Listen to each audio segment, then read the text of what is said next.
Hablamos en estos momentos con el ex integrante del Tribunal Constitucional, el doctor Fernando Calle. Doctor Calle, buenos días. Pedrito, ¿cómo estás? Qué grato nuevamente. Así es, siempre agradable su presencia y sobre todo para conocer esta decisión tomada el día de ayer por el Tribunal Constitucional. Se marca un precedente respecto a la urgencia, al proactione que se apela para que se pueda dar pase a una demanda pese a que no la elevó el órgano competente. Bueno, no un precedente, porque en realidad ya hay una referencia amparada en el artículo 3 del título preliminar del Código Procesal Constitucional, que tiene que ver con dejar a veces las formalidades cuando el fondo obliga y justifica. No es la primera, cuidado, el caso del presidente Humala, que no se había agotado, como dice la norma, también ahí se dio un avance de dejar sin efecto la formalidad, ¿no?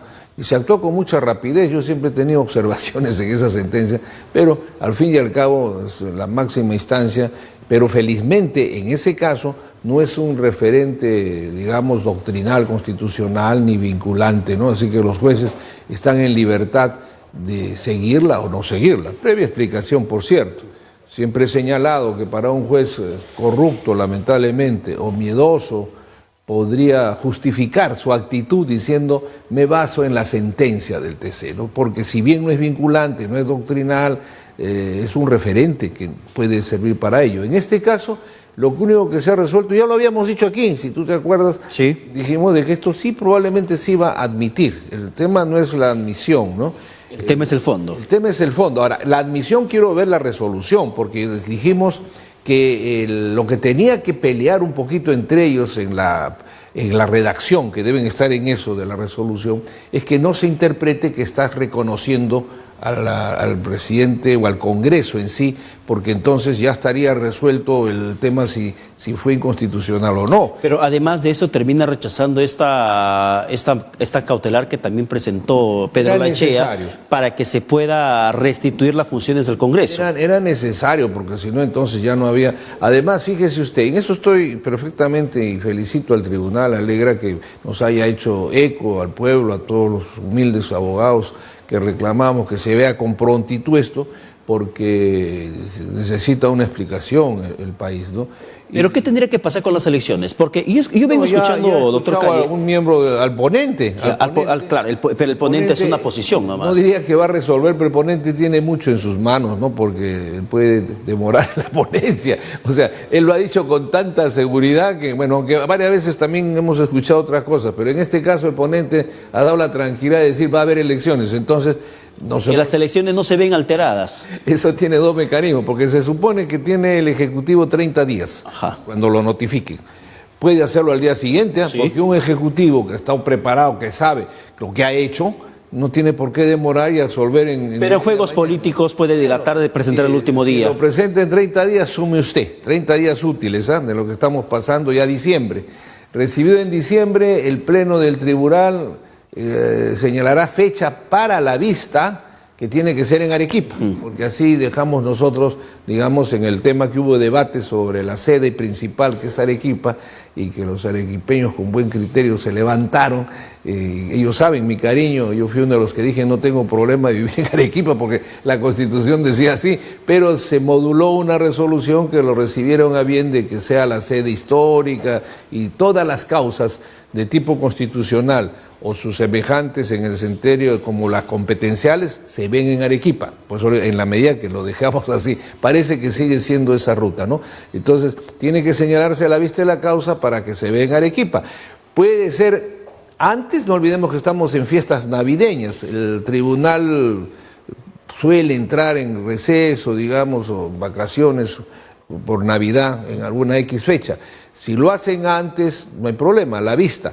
Pero de ahí de la vista recién se va a debatir la ponencia, que la pueden ir viendo, así hay voluntad. O sea, todo, cuando tú quieres hacerlo, puedes hacer lo más rápido. ¿Pero se llegaría antes del 26 de enero? Lo veo difícil, más aún que acortando plazos, acelerando, poniendo pin en el acelerador. ¿Se llega al 26 de enero? Si el presidente recibe el lunes la notificación y el martes absuelve, porque, como repito, un presidente que ha un gobierno que ha disuelto el Congreso bajo una interpretación constitucional debe tener pues todo preparado, ¿no? Entonces lo absuelve, lo devuelve, estamos hablando de 3 días, 4 días, ahí sí se vería el tribunal obligado moralmente a no señalar vista pues de aquí a un año. Además lo ha dicho el propio presidente, creo, del tribunal, ¿no? Vamos, en cuanto se reciba, se señalará en la brevedad, ¿no es cierto?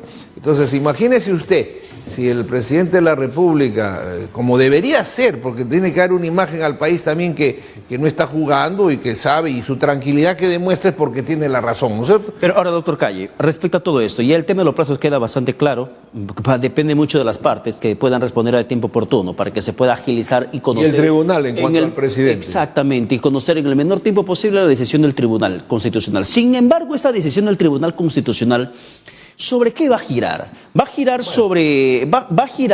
sobre la disolución del Congreso, en la probabilidad de que deje sin efecto la disolución por cuanto sería inconstitucional, eso en un escenario, u otro también puede ser que ratifique la disolución.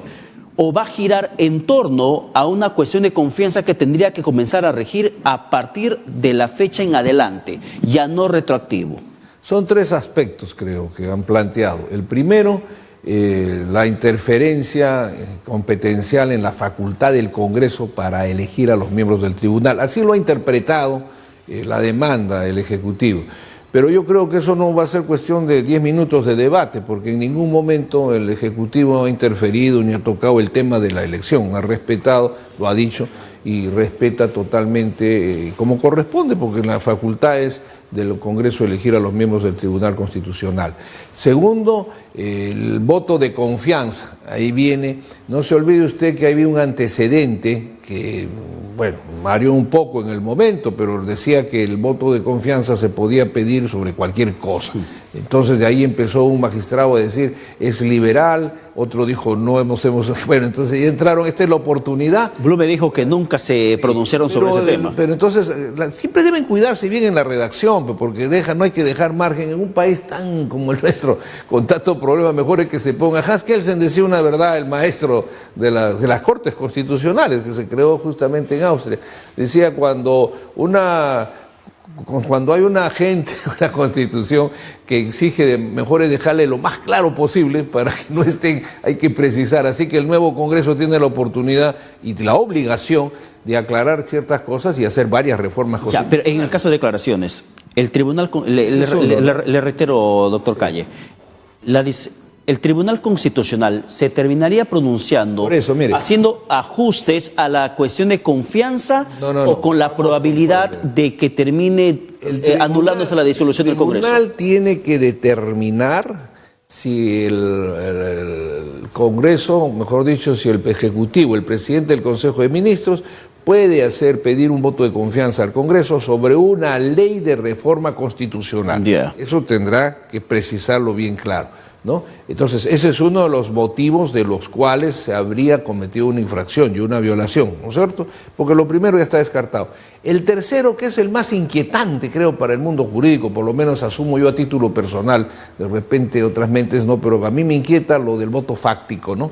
O sea, estoy esperando qué dice el tribunal. Bueno, a los periodistas también nos inquieta, si es que eso es probable que se pueda dar. Porque eso sí va a sentar un precedente que va a marcar para adelante el juego constitucional. Ahora, en materia competencial, que no es lo mismo que una acción de inconstitucionalidad, que no es retroactivo, en materia competencial la sentencia dice, puede dejar sin efecto los actos que se hayan cometido como consecuencia de esa violación a la jurisdicción competencial de un órgano. Lo que implica ahí, obviamente, dejar sin efecto el decreto supremo de fecha tal, ¿no es cierto? ¿Se puede pronunciar en ese extremo el TC? Claro que puede, pero lo que seguramente no sé si lo haría, ¿no? ¿En qué sentido? Porque también tiene la facultad de interpretar una sentencia interpretativa y de modular un poco porque esa es una obligación, ¿eh? Hay que entender que los miembros del tribunal tienen una enorme responsabilidad en no crear un caos político, en no crear un caos económico. Pero lo dicho por el tribunal... Un ratito, estamos hablando de fechas bien difíciles que pueda coincidirse, que pueda generar eso. Pero, doctor Calle, lo dicho por el tribuno, el magistrado Ramos, el día de ayer ante los medios de comunicación, que las elecciones no se ven alteradas, ¿no sería ya un mensaje, bueno, aplicando el mensaje tácito, fáctico del presidente Vizcarra, no sería un mensaje tácito, fáctico, interpretativo, de que lo que va a determinar el TC es de aquí en adelante y no retrocediendo al 30 de septiembre? No, primero en cuanto al tiempo, el magistrado Ramos, Carlitos, tiene en sus manos el tiempo, como le digo, sí, porque la ponencia la puede demorar un mes y entonces ahí complica la cercanía. Ese es uno. ¿Qué ha querido decir? También el tribunal lo que puede hacer, como le digo, cuando sentencia, para empezar es bueno que la ciudadanía y los periodistas y todos los curiosos sepan que para que esto pueda ser declarado fundado necesitan 5 votos. ¿Eh? 5 votos. No es un tema de mayoría simple. No, es 5 votos, basta 3 que digan no y es infundada la acción de competencia, ¿no? Sin perjuicio de lo que digan los considerandos, ¿no? Los votos singulares, etcétera. Entonces, tenemos estos escenarios. En el supuesto caso que lleve adelante las elecciones, qué sé yo, y la sentencia sea fundada, es decir, declaren, habría que ver, pues hay varios extremos, ¿no? Yo creo que lo del primero ya hemos aclarado. El segundo, es importante que se señale lo del voto de confianza. Ojalá sea la oportunidad para determinar lo que debatieron en la primera y lo que se debatió en el Congreso Constituyente del 93, que es libre, ¿no? Para mí entender, debe ser bajo cualquier aspecto. ¿Por qué? Porque es una prerrogativa que se ha dado desde el año 79 en la Constitución, después de las caídas de tantos ministros del 63 al 68, una especie de check and balance del poder para que también el Ejecutivo tenga una forma de defenderse frente a una derrota sumamente fuerte y no tenga un respaldo parlamentario y juega al pueblo. Acude al pueblo, entonces le da el mecanismo de la disolución en base a estas 2 censuras o 2 rechazos de voto de confianza, pero eso lo van a decir. Pero le reitero, lo más interesante de este menú está en el voto fáctico, ¿no? Ese es el postre. Yo diría que es importantísimo porque al fin y al cabo eso sí va a sentar un precedente. Ahora, como consecuencia de ello, tienen que declarar si es inconstitucional, si ha habido infracción, cuidado, y ahí sí eso puede generar que en cuanto haya la sentencia, al día siguiente la Fiscalía de la Nación pueda hacer uso del artículo 117 de la Constitución y el Congreso también que se instala puede hacer uso del artículo 117. Le pregunto, en el tema de la... Ojo que incluye a todos los ministros, ¿eh? Sí. En ese sentido, por ejemplo, si hablamos de que el Tribunal Constitucional podría finalmente tomar la decisión de que ha sido inconstitucional, estaríamos ante un escenario que el Congreso tendría que ser repuesto en sus funciones. No, si es que ya estamos ya con elecciones, ya no, pues es un hecho, como decimos nosotros. Si ya pongamos en el plazo, en el hipotético. Si es que fuese pasado el 26 de enero, por ejemplo, que recién después de las elecciones parlamentarias complementarias se conozca la decisión y que eso ha sido inconstitucional. Tendría que dejar sin efecto el decreto supremo en el cual se disuelve, pero puede modular, ¿no es cierto? Puede decir el tribunal de que sí es inconstitucional, pero dadas las circunstancias de que ya está en cercanía, a fin de no generar un conflicto político nacional, ¿no? Entiendas esto a partir de, ¿no? A partir de. Podría decirlo, ¿no? Yo creo que estamos en un momento en el país en que hay que decir las cosas claras ya. O sea, si es que el tribunal pudiera hacerlo, debería hacerlo ya. Y en ese caso, bueno, sería lamentable, ¿no? Se crearía un caos verdaderamente político, porque tendrían que volver los congresistas, claro, y quedaría una situación... Estamos ¿no? Ahorita... Yo creo que ese escenario no se va a dar. Pero honestamente, con todas las posibilidades, probabilidades legales, claro, jurídicas, constitucionales, estamos en una especie de limbo a la expectativa qué va a determinar el Tribunal Constitucional luego ya de esta admisión. Lo más inquietante debe ser la demanda competencial. Si hay los 5 votos, ¿no? No es tan sencillo, ¿no? Sí. Entonces ahí se va a ver la posición de los magistrados. Basta 3, le repito, para que eso quede. Pero entre la incertidumbre, honestamente, no se sabe qué va a pasar de aquí a un tiempo. Pues si es que los 5 votos si se trata de eso, yo decía en broma, ¿se acuerda usted esa época de Kuczynski? No sé si al salir hay otro gobierno, ¿no? Entonces, si se trata de eso. Por eso es que tenemos que hacer un esfuerzo. Y fíjese, esta coyuntura yo creo que se está descuidando. Los partidos políticos o los que vayan a participar deben tener en cuenta que es uno de los congresos de más trascendencia en inicio del siglo XXI. ¿Por qué? Porque para que no se desemboque a posteriori en una asamblea constituyente presionada por el pueblo, mucho cuidado, no olvide que la ira en el Perú está retenida. Por eso es bueno que la gente sepa que el Congreso, yo he escuchado, no le va a solucionar sus problemas locales, ni le va a solucionar los problemas que tiene que resolver el presidente de la República, que están entendiendo mal. Pero sí va a tener que abocarse, creo yo, a muchas reformas constitucionales. Al tema del Congreso, hablando antes de terminar, doctor Calle, se vence ya la inmunidad parlamentaria. ¿Cuál es el paso inmediato que puede pesar sobre esos excongresistas que hoy están perdiendo esa protección constitucional de la inmunidad?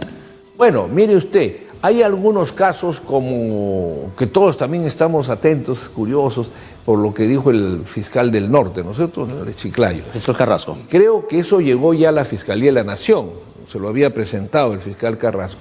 Entonces ya está en libertad y esperemos ahora la fiscal de la Nación no tendría rémora alguna para determinar medidas preventivas. Primero, no sé si abrieron la investigación preliminar, no lo sé, porque el hecho que tengas tú la inmunidad no impide que se abran investigaciones. Lo que no puede ser tú es procesado ni detenido sin autorización del Congreso, ¿no es cierto? Pero investigarte sí, porque después pueda ser... Si estás en la comisión permanente, ¿aún tienes inmunidad? Tienes inmunidad, las dos, de arresto y de proceso, ¿no? Tienes inmunidad. Ahora, puede darse caso que tu partido te cambia, ¿no? Ya, Joaquín Dipas, por ejemplo, que ha sido sentenciado en primera instancia y el Congreso, antes de que sea disuelto, rechazó levantarle la inmunidad. ¿Ahora podría ser apresado? Claro. Inmediatamente. Claro, en cuanto termina ya puede ser, si el juez, primero, si el fiscal de la Nación o el fiscal supremo encargado lo pide al juez supremo, puede disponer de inmediatamente. Eso está, igual con los casos del norte y otros casos, o sea... El caso Yesenia Ponce, Beten Anculín... Tiene que verlo la Fiscalía de la Nación, o sea, tiene que ser un fiscal supremo encargado, porque esa es su jerarquía, e incluso después tienen 5 años más para esa protección.